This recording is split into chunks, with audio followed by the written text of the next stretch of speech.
সবাইকে আমি শুভেচ্ছা আমার চ্যানেল স্মাইলস মমসে নিয়ে চলে এসেছি আরও একটি নতুন ভিডিও। থাম্বনেল দেখে বুঝতেই পারছো বিরিয়ানি সংক্রান্ত একটি ভিডিও। প্রচুর মানুষ প্রচুর ধরনের বিরিয়ানি বানিয়ে রাখে, প্রচুর নিয়ম রয়েছে বিরিয়ানি বানানোর। তার মধ্যে থেকে ইজি ওয়েতে আমি কিভাবে বিরিয়ানি বানাই সেটাই আজকে এই ভিডিওতে তোমাদের সঙ্গে শেয়ার করব। কারণ বিরিয়ানি অনেক রকম পদ্ধতি রয়েছে বানানোর, একটা দুটো না, প্রায় প্রচুর রকমের পদ্ধতি মানুষ অ্যাপ্লাই করে বিরিয়ানি বানাতে গেলে। তো সেইখান থেকে বলতে পারো, যেহেতু প্রত্যেক রবিবার আমার বাড়িতে বিরিয়ানি হয়, প্রত্যেক রবিবার, সেই জন্য আমি এই প্রসেসে বিরিয়ানি করি। সময় কম লাগে, খেতেও কিন্তু দুর্দান্ত হয়। তো সেটাই তোমাদের সঙ্গে শেয়ার করছি। আশা করি ভিডিওটা তোমাদের ভালো লাগবে। তোমরাও কিন্তু ডেফিনেটলি একবার এইভাবে বিরিয়ানি বাড়িতে বানিয়ে দেখতে পারো। তো চলো বেশি কথা না বলে বিরিয়ানির ভিডিওটা তোমাদের সঙ্গে শুরু করি।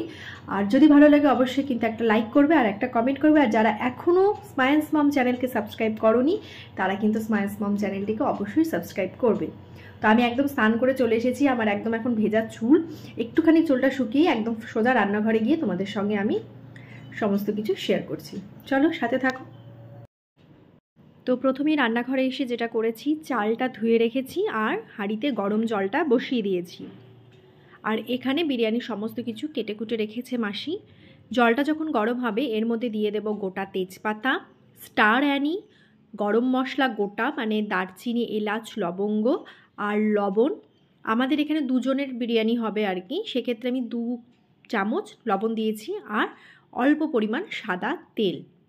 এই সব কিছু দিয়ে খুব ভালোভাবে আমি কিন্তু বিরিয়ানির জলটা গরম করে নেব। এই দেখো এখানে লবণও দিয়ে দিলাম। পরে কিন্তু আর লবণ অ্যাড করবে না, সেক্ষেত্রে কিন্তু বিরিয়ানির স্বাদটা একটু অন্যরকম লাগবে। জল গরমের সময় তোমরা লবণটা দিয়ে দেবে। এরপর সব কিছু ভালোভাবে নেড়ে চেড়ে আমি কিন্তু যে চালটা ধুয়ে রেখেছিলাম সেটা এখানে মিশিয়ে দিয়েছি। এরপর চিকেনটা তৈরি করে নেব। তার জন্য এখানে টমেটো, শুকনো লঙ্কা, পেঁয়াজ, আদা, রসুন সমস্ত কিছু পেস্ট করে নেব। আর চিকেনটা ভালো করে ধুয়ে আমি অলওয়েজ চিকেন কিন্তু একটু গরম জলে সব সময়ের জন্য খানিকক্ষণ ডুবিয়ে রাখি। এরপর আলুগুলো একটু ভেজে নেব, সামান্য পরিমাণ হলুদ দিয়ে আলুগুলো সবসময় ভেজে নেবে। এরপর ভাতটা হয়ে গেছে। তো এই রকম যাদের বাড়িতে আর কি রয়েছে এই ধরনের ছাঁকনিগুলো, তার মধ্যে ভাতটাকে ঢেলে ভালোভাবে জল ছড়িয়ে নিয়ে খানিকক্ষণ ফ্যানের তলে রেখে দিয়ে ভাতটা যেন একদম ঝরঝরা হয়। এরপর এখানে আমি একটুখানি গোটা জিরে ফোড়ন দিয়ে ভালোভাবে আলুগুলো একটা একটা করে ভেজে নিয়েছি। এরপর আমি ভেজে নিচ্ছি বেরেস্তা। বেরেস্তাটা কিন্তু মাস্ট বিরিয়ানিতে, স্বাদ কিন্তু দ্বিগুণ করে দেয় এই বেরেস্তা দিলে। যাই হোক, বেরেস্তা ভাজা, আলু ভাজা সব হয়ে গিয়ে এবার একদম চিকেনটা করব বলে সমস্ত মশলা দিয়ে ভালোভাবে কষিয়ে নিচ্ছি। আর আমি এখানে হলুদ দিয়ে ফেলেছি, কিন্তু তোমরা সবসময় বলবো হলুদ ছাড়া মাংসটা রান্না করবে। আমি কিন্তু তাই করি, কিন্তু সেদিন মনে হয় আমার একটা ফোন এসেছিলো, কথা বলতে বলতে আমি ঝোঁকে হলুদটা দিয়ে দিয়েছিলাম। জিরে গুঁড়ো, ধনে গুঁড়ো, কাশ্মীরি লঙ্কার গুঁড়ো সব দিয়ে সুন্দরভাবে চিকেনটা রান্না করে নেব। আর লাস্টে বিরিয়ানির মশলা অ্যাড করব। এরপর ঢাকা দিয়ে সুন্দর করে রান্না করব। একদম জল কিন্তু এই মাংস রান্নাতে দেবে না। দেখো আমার কিন্তু মাংস রান্না একদম রেডি। এরপর আরেকটুখানি ভালোভাবে কষিয়ে নিলেই কিন্তু মাংস একদম রেডি। এরপর এই সময় এসে আলুগুলো যদি একটু সেদ্ধ কম হয়েছে, 1 কাপ মতন গরম জল আমি এখানে অ্যাড করেছি। ব্যাস, মাংস রেডি, বেরেস্তা রেডি, সমস্ত কিছু নিয়ে এখানে চলে এসেছি। এবার স্টেপ বাই স্টেপ আমি কিভাবে কি করি সেটা দেখে নেওয়ার পালা। এখানে নিয়ে নিয়েছি কেশর, তারপরে নিয়েছি গোলাপ জল, কেওড়া জল আর বিরিয়ানি এসেন্স। এই রকম ফয়েল পেপার প্রথমে হাঁড়িতে সুন্দর করে পেতে নেব, তো সেক্ষেত্রে কি বিরিয়ানি একদম নিচে কখনো লেগে যায় না। এরপর এই ফয়েলটা দিয়ে প্রথমেই সবসময় বিরিয়ানির লেয়ারের নিচে দেবে আলু। যদি আলু কম সেদ্ধ হয়ে থাকে, তার থেকেও বড় কথা, নিচে আলুটা দিলে কি হয়, বিরিয়ানির চালগুলো কিন্তু কখনোই নিচে লেগে যায় না। তো এখানে আমি সব আলু কটা এক এক করে এখানে সাজিয়ে নেব। তারপর ওপরে দিয়ে দেব রাইস।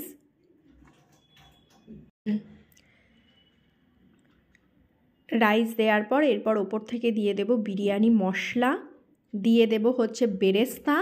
আর একটা বাটির মধ্যে আমি একটুখানি ফুড কালারটা অ্যাভয়েড করাই ভালো, তবু আমি একটুখানি ফুড কালার অ্যাড করেছিলাম।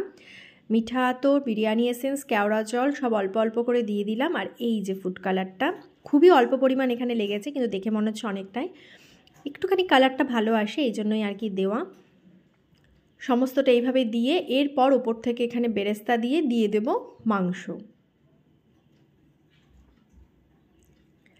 মাংস দেয়া হয়ে গেছে। এরপর আরও একবার ওপর থেকে দিয়ে দেব ভাতের লেয়ার, মানে রাইসের লেয়ার। তো একদম সবার ওপরে গিয়ে আমি এখানে ছড়িয়ে দেব অল্প পরিমাণ ঘিটা কিন্তু কেউ স্কিপ করবে না, ঘিটা কিন্তু দিতেই হবে। এখানে দিয়ে দিলাম ঘি। এরপর ফয়েল পেপার নিয়ে ভালো করে হাঁড়ির মুখটা কিন্তু বন্ধ করে নেব। এখানে অনেকেই আটাকে ভালো করে মেখে দেয়, আমি ওই যে প্রথমে বললাম আমি একদম ইজি ওয়েতে বিরিয়ানি বানাই। তো এখানে ভালো করে একদম সুন্দর করে এয়ারটাইট করে এরপর একটা নিচে আমি লোহার তাওয়া বসিয়ে তারপর হাঁড়িটাকে দিয়ে ওপর থেকে ঢাকা দিয়ে দিয়েছি। এতে বিরিয়ানি কিন্তু একদম লেগে যাওয়ার কোনো ভয় থাকে না। এরপর 20-25 মিনিট বিরিয়ানিটা এরকমভাবে দমে থাকবে, তারপর বিরিয়ানি গরম গরম সার্ভ করব। তো বিরিয়ানি রেডি। এই দেখো বিরিয়ানি, খেতে কিন্তু সত্যিই বলছি দুর্দান্ত হয়। আর চালটা যখন তোমরা, আমি প্রথমে বলতে ভুলে গেছিলাম, যখন গরম করবে তখন কিন্তু 70 থেকে 80% চাল সেদ্ধ করবে, বাকি 20% কিন্তু এই ভাপেই হয়ে যাবে। তো চলো দুপুরে লাঞ্চে বসে পড়েছি। অবশ্য তোমরা একবার এইভাবে বিরিয়ানি বানিয়ে আমাকে কমেন্ট করে জানিও। দেখা হবে খুব শীঘ্রই নতুন ভিডিওতে। আজ এই পর্যন্তই, টাটা।